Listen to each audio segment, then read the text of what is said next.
Alors, bonjour à tous et bienvenue dans cette vidéo super importante dans laquelle je vais vous apprendre à détecter l'agressivité des pervers narcissiques. Alors effectivement, l'agressivité est généralement très subtile et justement, comme c'est assez subtil, eh bien, vous aurez peu tendance à réagir à cette agressivité-là. Pourquoi? Parce que vous n'êtes pas sûr que vous avez reçu de l'agressivité.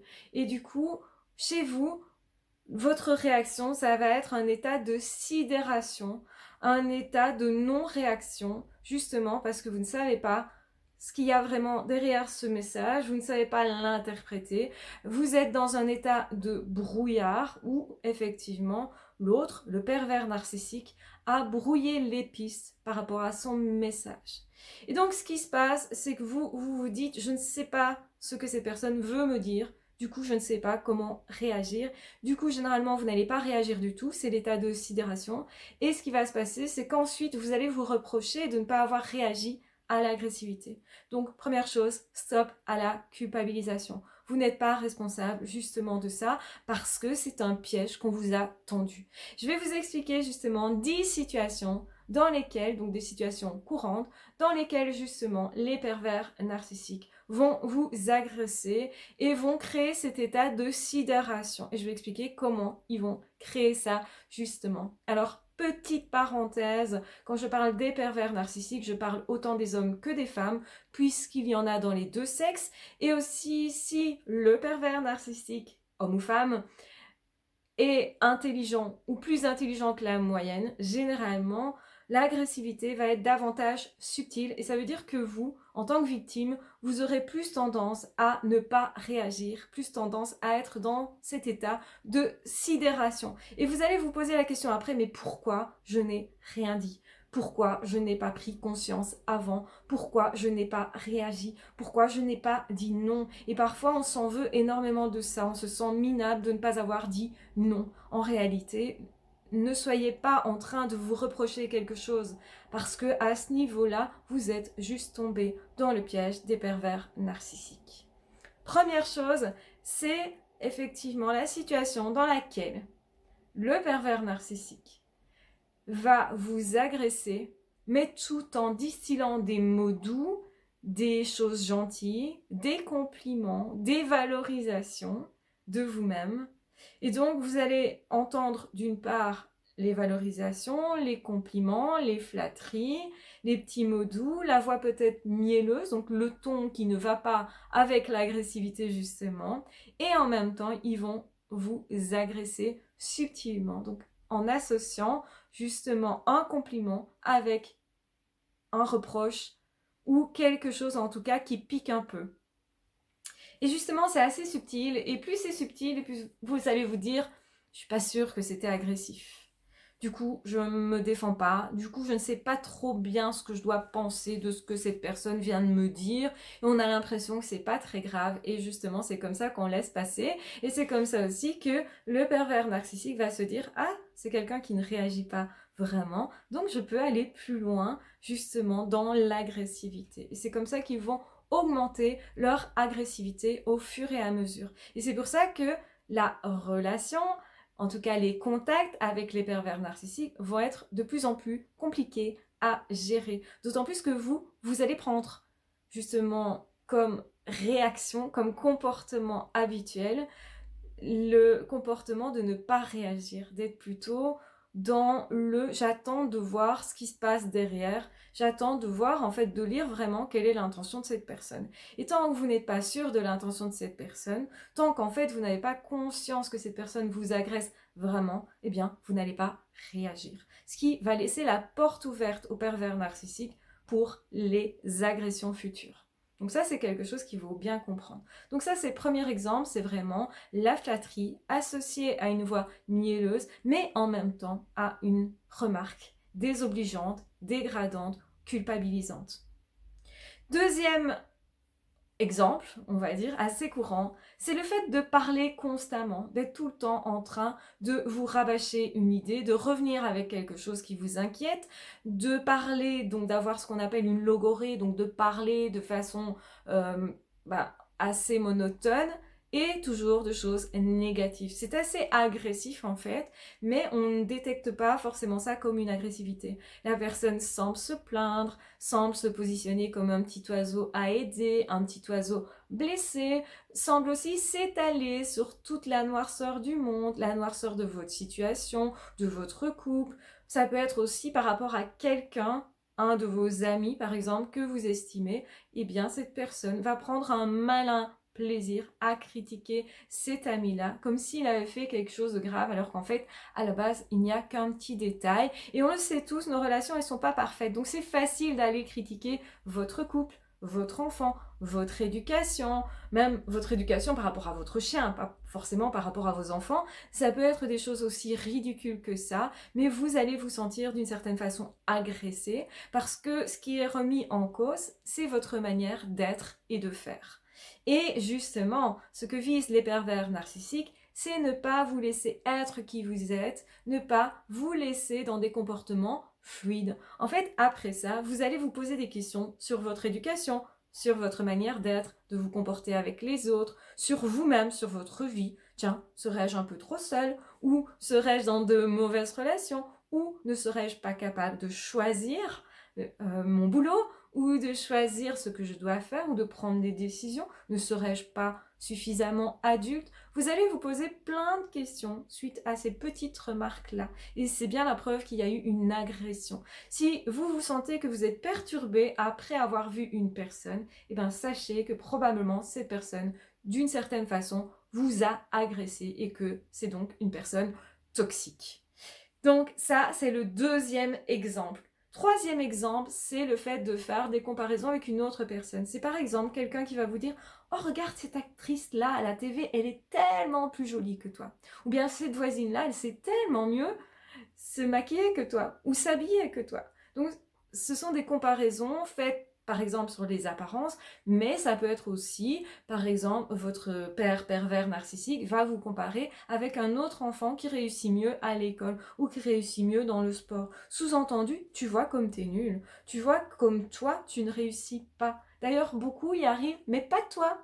Et donc, c'est une façon de vous dégrader, de vous humilier et de vous faire passer pour un incapable. Ça peut être vous comparer justement avec quelqu'un qui pratique depuis longtemps, sauf que ce parent ne vous dira pas que l'autre pratique depuis des années alors que vous venez de commencer cette activité-là. Et comme au début, on n'est généralement pas très doué, bah c'est assez facile de vous critiquer. Vous aurez ça aussi au boulot, vous venez de commencer un boulot, il est facile pour un pervers narcissique du milieu de vous critiquer à ce moment-là et de vous dire « Ah, t'as vu, t'arrives pas à faire ça », alors qu'en arrivant, il est normal de ne pas encore avoir appris. Vous devez vous laisser le temps d'apprendre. Et généralement, il ne vous laisse pas ce temps-là. Il vous critique bien avant. Et donc, ce sont des agressions, mais vous allez vous dire « Je suis pas sûre qu'on m'a agressé » ou « Je suis pas sûre de pouvoir me défendre » ou je vais plutôt faire profil bas puisque je suis nouveau. Donc pour X raisons, vous allez rester en stand-by et ne pas vous dire tiens, c'est pas acceptable, je vais partir.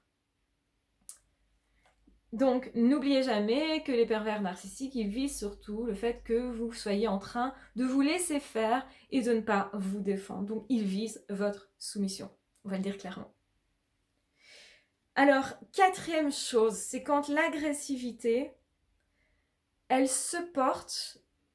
Donc on vous dit quelque chose d'agressif, mais on vous dit, c'est pas moi qui dis ça, c'est l'autre là-bas.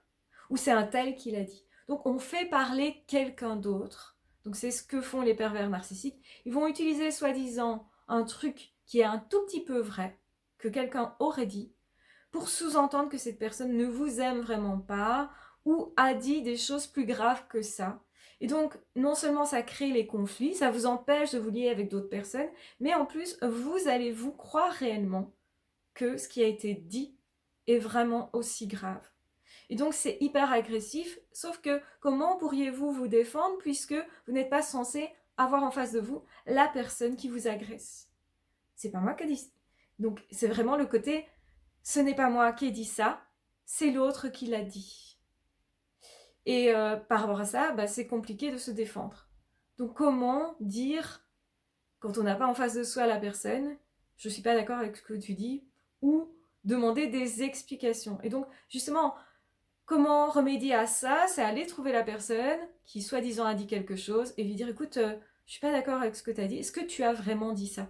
Donc remettre en doute aussi ce que les pervers narcissiques disent parce que souvent c'est faux, c'est que du vent, il y a qu'un tout petit fond de vérité parfois par rapport à ce qui a été vraiment fait et dit.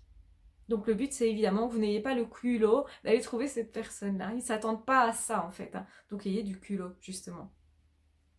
Alors ensuite, donc le 5e point, je vais accélérer un petit peu dans mes points parce que je pense que je prends beaucoup de temps, ce sont les remarques physiques suivies de « Oh mais c'était pas important cette remarque-là » ou suivies de « Oh mais c'était de l'humour, t'as pas bien compris ».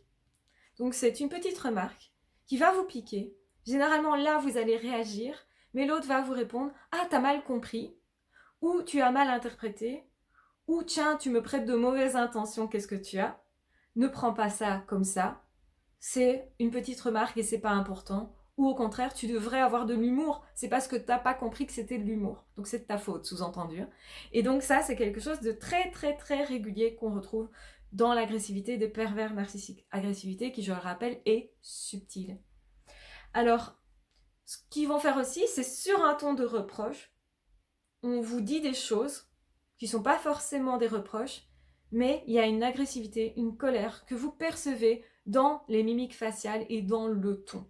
Donc vous allez vous dire c'est une agression, mais en même temps ce qui est dit n'est pas agressif, paraît banal. Et comme vous recevez 2 messages différents, vous ne savez pas si vous devez vous défendre ou pas et considérer ce message comme une agression ou pas. Et c'est ça qui va créer cet état de stand-by, donc c'est-à-dire vous allez être sidéré et vous dire je ne sais pas comment réagir, du coup je ne réagis pas. Donc si vous voulez, il y a une sorte de bug dans votre cerveau puisque vous recevez des messages contradictoires. Et ça, c'est normal, c'est neurologique. C'est pas à vous reprocher quelque chose, je le répète. Donc aussi, ce que vous allez voir au niveau de l'agressivité, donc ce sont des mimiques faciales très fermées, très dures, un regard de travers, donc une personne qui vous regarde mal. Mais quand vous allez poser la question « Qu'est-ce que tu as ?», eh bien, ils vont répondre qu'il n'y a rien, que c'est vous qui vous faites des idées. Donc on va vous reprocher justement d'interpréter mal, ce qui va faire en sorte que vous allez moins faire confiance à ce que vous ressentez et ce que vous voyez. Et c'est le but en fait. L'état de sidération, il va venir du fait que vous vous dites j'ai perçu ça, mais comme d'habitude ce que je perçois c'est pas juste, eh ben je vais me taire, je vais rien dire parce que j'ai l'impression que mes sens ne m'apportent plus la bonne info. Et donc évidemment que ça contribue à faire en sorte que vous perdiez confiance en vous. Alors ici, nous sommes, je pense déjà 1, 2, 3, 4, 5, 6, 7, 8. Au 8e point, c'est le conseil qu'ils vont vous faire comme si ils étaient votre ami. Ils vont faire un petit conseil, mine de rien, mais qui contredit toujours ce que vous êtes en train de faire. Oh, tu devrais faire comme ça.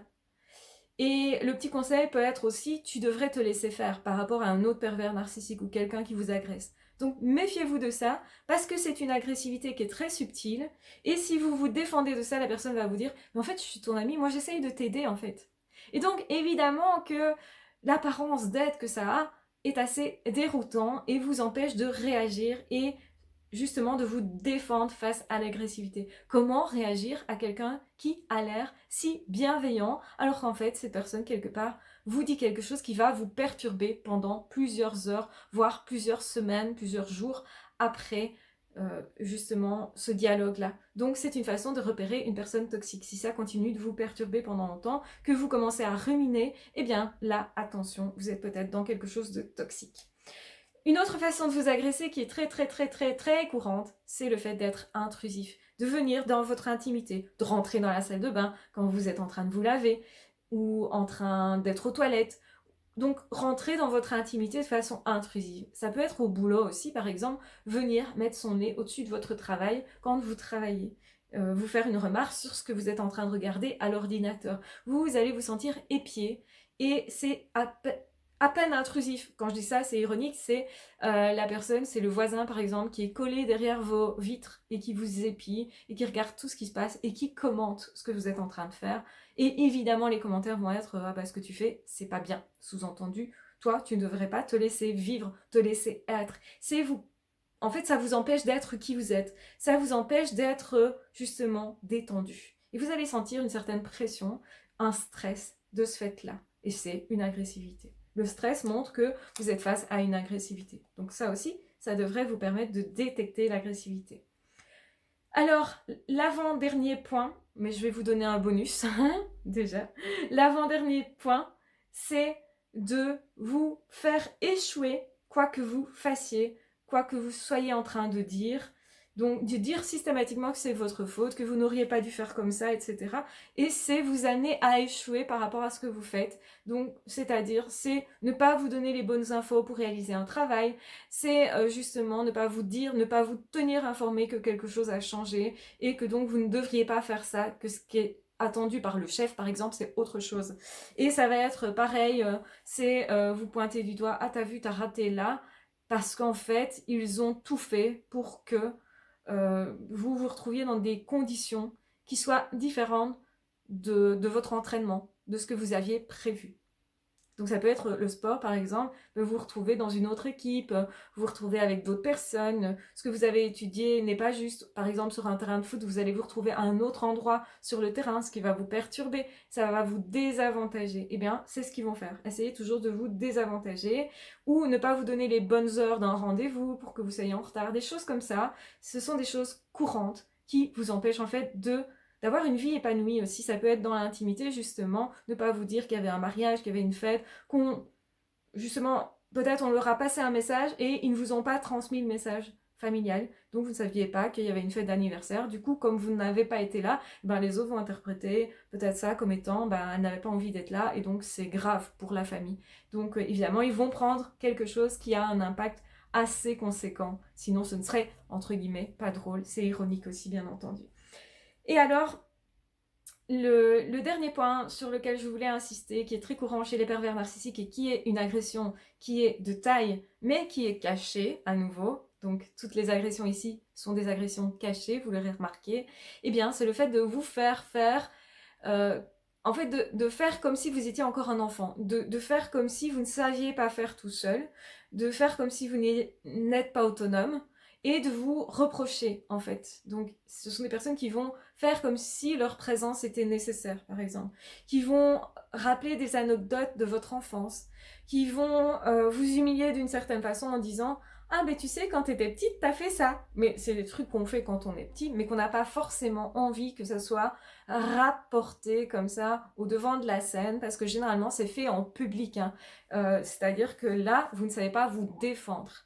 Et alors j'avais un bonus qui est le fameux cadeau inadapté que l'on vous fait évidemment devant la famille, que l'on vous fait justement en public. Et si vous dites « Ah ben j'aime pas ton cadeau », eh ben c'est assez mal perçu parce que c'est vous qui allez être mal perçu de ne pas être reconnaissant d'avoir reçu un cadeau. Or le cadeau c'est vraiment quelque chose que vous détestez et que la personne sait que vous détestez. Ça peut être justement un cadeau enfantin, genre vous détestez le rose depuis toute petite, et ben la personne vous offre quelque chose de rose ou vous offre quelque chose de pas du tout à votre taille alors que vous êtes en train de faire un régime. Ça peut être vraiment très humiliant de recevoir un cadeau qui n'a rien à voir avec qui nous sommes et c'est aussi une façon de nier notre personnalité et notre autonomie. Donc faites attention si vous voyez une personne qui passe son temps à vous rendre peu autonome, à vous faire croire que vous avez des défauts, que vous ne pouvez pas être simplement vous. Si vous vous sentez stressé, épié, si vous vous sentez critiqué en réalité, mais sans être sûr, jamais vraiment être sûr justement, parce que rien n'est dit frontalement, ou cette personne va dire c'est pas moi qui dit ça, c'est un autre, etc.